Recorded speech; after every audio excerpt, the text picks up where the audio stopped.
એટલે મેલા આપણે એવું કીધું હતું કે સાધુ ના આવે, ગોગો ના આવે, અને અવસર કરો તો જેટલો ખર્ચો થાય તો મારા હાલવાનો.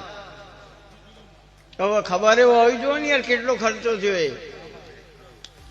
ને કે હિસાબવાનું કરવાનું. એટલે ખટવાણાને પૂછો, એટલે બધા ભાઈ ભેગા થઈને 7 લાખ રૂપિયા ભેગા કર્યા. 3 લાખ રૂપિયા અડધા ભાગ વાળા રાજી ખુશીથી આલ્યા, અને લાખ અત્યારે હાલ જોયા. એટલે મારા ચેહરના ચોપડે ટોટલ 14 લાખ આયા. એટલે જો રિઝલ્ટ ના હોય તો મેલા 14 લાખ હાલીને ઘેર જવું હોય સંજય. એવું કળજુગ ની કાળી નાગણી હોય યાર.